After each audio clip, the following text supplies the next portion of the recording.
Listen to me, anybody going for a job. Time now to say hello to our guests who know a thing or two about interviewing people. Please welcome Graham, Norton and Sarah Greene. What a nice combo on a Friday. Lovely. Easy for here. you to say, Alan. Well, I know. Graham, what did you make of that? Do you think it makes it easier? I think it's a really good idea because, you know, you're giving everyone the best possible chance, and if they're still rubbish, you know they really are rubbish. So I don't hire feel them. I can comment. Well, you've prepared to fail, so that's great. Do you have any interview tips, Sarah? Tips about being interviewed? No, or about, you know, when you went for people? jobs pre-telly. How did you stand out? I prepared as well as I could, I suppose. Tried to get something on someone. Oh, that's good, always yes. Oh. Blackmail, Because if you always a good plan. Yeah. Also not legal for the viewers at home. No, you can do it so it doesn't seem illegal. You just sort of give a hint that you know a little more I'm about... being told, move on when you can. know a little more about your interviewer than they would like you to know, and that it would really help if you gave me the job. But as an interviewer, I think, oh, well, you've got the king of interviews here. But I'd say just listen carefully in case, you know, don't go through the list of questions. Oh, never. Just interview, just listen. Well, you said there, I mean, one of the kings of the interview, right in front of us, sat right there. Yes, it is you, Graham. An evening with Graham Norton. You're back out on tour. It's just you. But also, does this make you a little bit nervous? Audience questions? No, there's audience questions. I really like the audience question bit. It's basically, I do these book tours every now and again. Yeah. And what I noticed was it's quite hard to talk about a new book because the audience haven't read it, and then you don't want to tell them too much because it'll spoil the book when they do read it. So this time, I'm doing a little bit of book, and then I'm just going to kind of, you know, wang on, tell stories. I'll have clips from my show. I'm looking at it as a sort of sit-down comedy. I'm too old and lazy to go back to stand-up, so this is a more relaxed form. But then the second half will be Q&A with the audience, which is usually quite bonkers because it's normally things like, did you used to own a blue Vauxhall Viva that parked? You know, it's things like that. Brilliant. Yeah, it's stuff and like you don't have to prepare. You can't. Exactly. So it's perfect. Yeah. Now, your chat show in the 31st series, which is amazing, really. I know, nuts. And, you know, people ask us, don't they? Yeah. Who's your favourite guest? And I don't know because I can't remember who was on yesterday. But I'm going to ask you, Graham, which sofa have you loved and has stood out? I tell you, in this last series, and I'm the same as you, I so cannot remember who was on, but there was, you know, you say series 31, and I feel like we're still kind of peaking because we did a sofa, and it was Cher, Julia Roberts, Tom Hanks, and Timothée Chalamet, Amazing. all at the same time. And it wasn't like, you know, we wouldn't plan it like that. It seemed, you know, like an excess of celebrity. Of A-list. But Julia Roberts had never been on before. And she did not disappoint. I mean, you can really see why she is a huge megastar. She's fabulous. It is incredible, the people that you get to meet, and rightly so. People, I'm sure, on the book tour will be asking about those guests. But you'll also be talking about your brand new book, Frankie. Yes. Which you've said is your most ambitious book to date. So what more can you tell us? Well, Frankie, it's the story of a life, is basically, which also lends into kind of an evening of, so I can tell stories. But it's the story of a woman's life. You meet her when she's very old, and she's a carer who comes from where she grew up in West Cork, and that means they kind of bond, and she tells him the story of her life. And it touches all these various bits of history. There's bits of kind of Ireland in the 50s, London in the 60s, New York in the 60s and 70s, the art scene. It goes right into the 80s up until now. So I did have to do more than just a bit of Googling. Normally it's kind of like, I actually had to read some other books. And I thought, I'm not going to like this. I loved it. I know most of it's not in the book, but I loved going down kind of rabbit holes and finding out all these kind of weird little facts and stuff. So was there so much stuff that you might have another Frankie? Might there be another book that comes out of that? I think what it made me not afraid of setting things in the past. It made me not afraid of research, because actually I enjoyed it. I was really surprised how much I enjoyed it. And the cover, I think we just flashed it up. Your books always do not disappoint. It's a very, very pretty cover. But this one, It's very, I'm very excited. pretty. Yeah. Well, we can be excited for a couple of things today because, Graham, not only are you talking about the brand new book, the tour, everyone's getting Eurovision fever. Yes. So soon. We It's so have soon. semi-finals next Tuesday. Yeah. And we've had so many people messaging in because we all know there is an exclusive announcement about a certain UK spokesperson. So, Graham, Yes. what can you tell us? I hope this goes better than the last Eurovision announcement I made on this show. Don't mention it. Don't talk about it. Google it. Yeah. I can reveal that the person giving out the votes, the UK jury votes, on the night will be none other than... I can't believe they haven't done it before. Should we have a drum roll? Oh, well, we could have a drum roll. I mean... Oh, you're doing it. OK, there we go. It will be Joanna Lumley. I know. How has she not done it before? It seems so perfect. She's just not camp enough. I think that's Yeah. it. It's the perfect choice. Yeah. Do you think she might do it as Patsy? Because that would be... Yeah. Yeah. Incredible. Glass of champagne. Really? Yeah. Yeah. Fistful of cigarettes. Yeah, do it. She is phenomenal. What a spokesperson. Couldn't have asked for someone No, better. it's really good. Thank you so much. And Graham's book, Frankie, will be out in September, and tickets for his tour are available now. And also Eurovision coverage does start on Tuesday, BBC One and iPlayer at 8 o'clock. Still to come tonight, we'll be chatting to Sarah about teaming up with Roman for the return of the finish line. Plus, the team behind Sir David Attenborough's Mammals series will be here. Yeah, incredible. Now, time to welcome two more guests to the sofa. They're the brains behind Sir David Attenborough's new wildlife series, Mammals. It's series producer Scott Alexander and producer Justine Allen. Hello. Scott, we should start by saying congratulations on the series so far. Absolutely incredible footage that we've all been treated to. But how do you and your teams come across these stories and choose the stories? Well, it all started 4 years ago, and we started looking for stories. And we get on the phone, we read scientific papers, we get in touch with the scientists, and make a lot of phone bashing, a lot of reading. And then once we've come up with about 60 or 70 or so stories, we go filming for 2 years.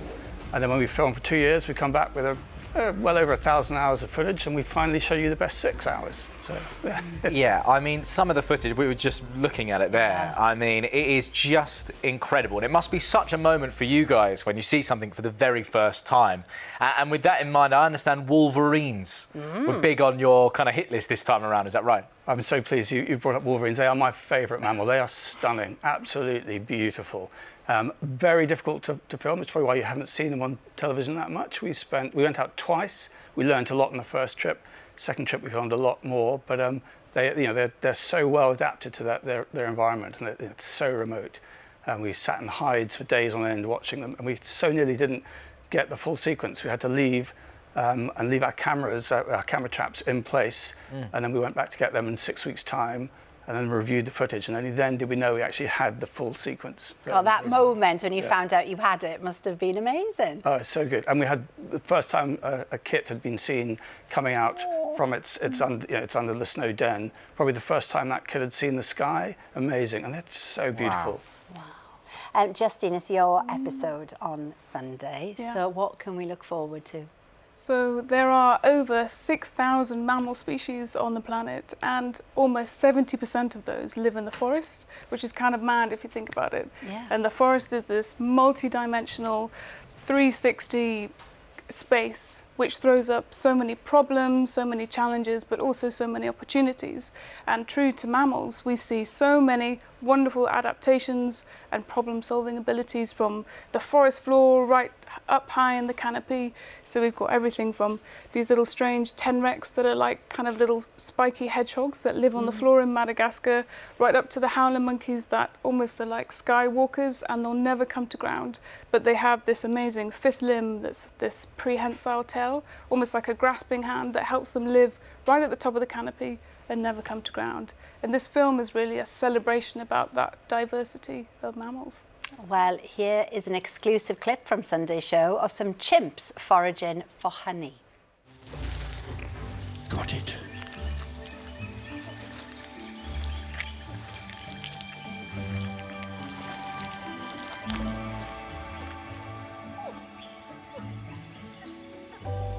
He found it, and the others will have to wait.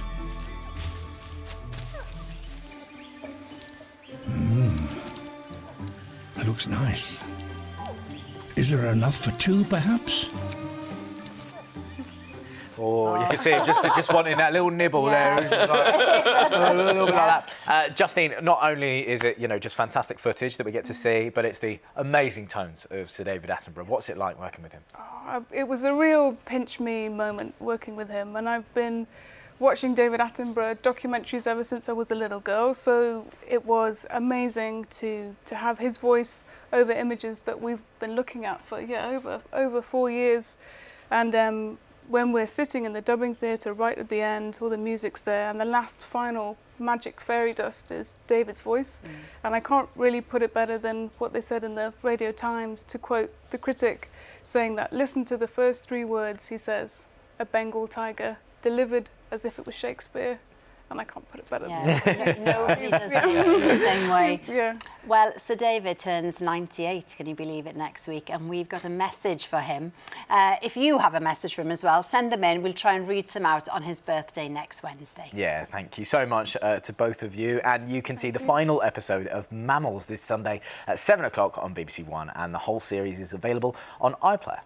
Time now to talk about another great show, The Finish Line. Thank you. Sarah and Roman's action-packed quiz show where knowledge equals speed as contestants race to the finish line in their very own moving podiums. Now, before we hear more from Sarah, here's a taste of what's to come in the new series. Simon, which former US president was born most recently? Ooh, pass. Barack Obama. Becca, the name of which water sport can mean to browse the internet? Surfing. Correct. Josh, in needlework, cross and herringbone are examples of what? Stitch. Correct. Simon, a person with a TR postcode lives in what Cornish city? Truro. Correct. Nicola, whose #1 singles included Spinning Around. Whoa! Wow! Very good. Now, Sarah, before we get into the programme, we have had lots of messages, haven't we? Martin says, Sarah, an absolute TV icon.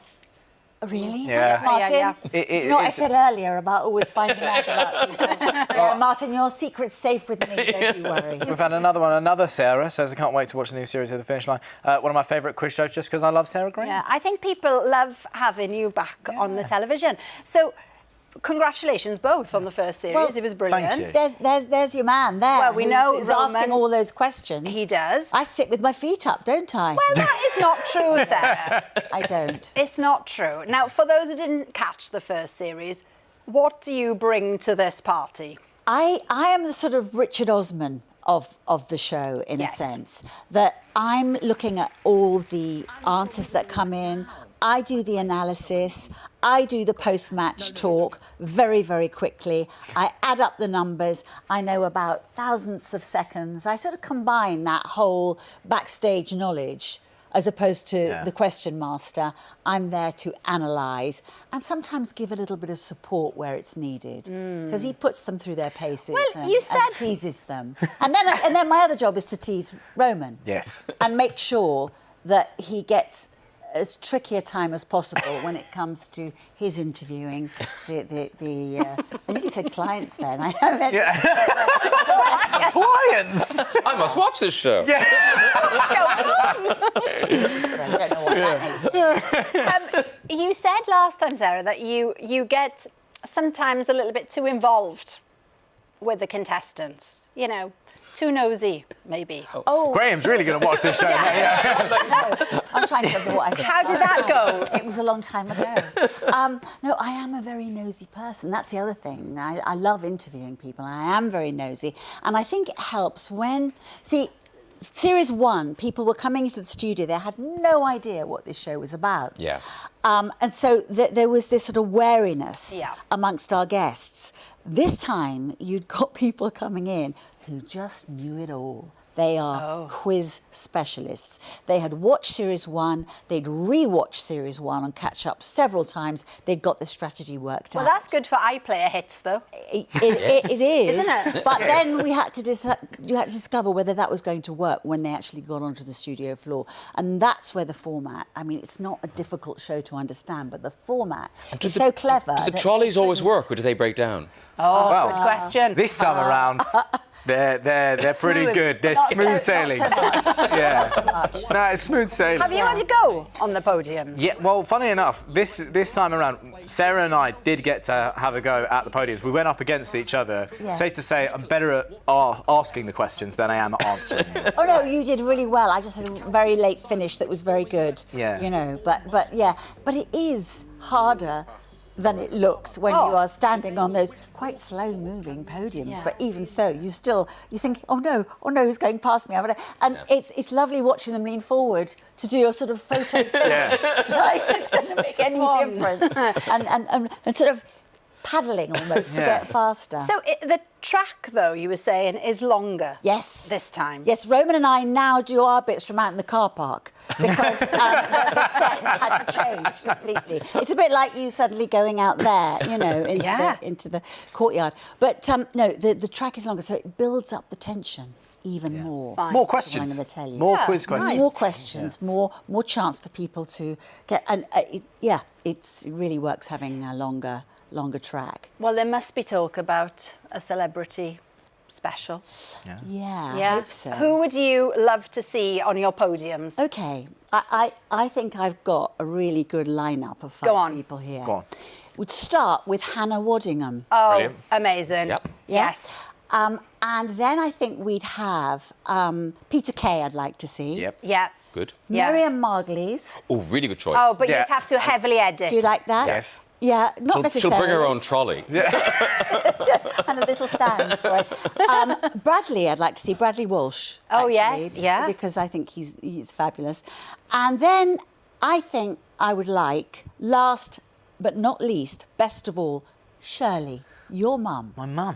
Who never gets a mention. It's all about the dad on this show. It is. It's all about the dad. And I would like to see Shirley. So that's my ideal mix. Then I'd like the drag race version. And I've got all my drag queens lined up for it as well. Right. So Wow. any casting you need doing, come to me. Sarah sorted the whole thing. To be honest, there is only one person that I'd like to do a celeb version with of the finish line. You.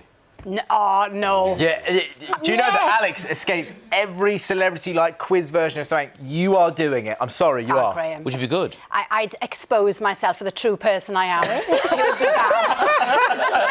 But who should we substitute? I've got autocue here. I don't know anything. Should we substitute Hannah or Miriam? No, I don't know. I think Miriam's Hannah, going to have Miriam, to go. another Well, look, you can see Sarah and I on the finish line on BBC One Monday at 4:30. Graham, very quickly, Aoife, age 13, has said, what's the best thing about Eurovision?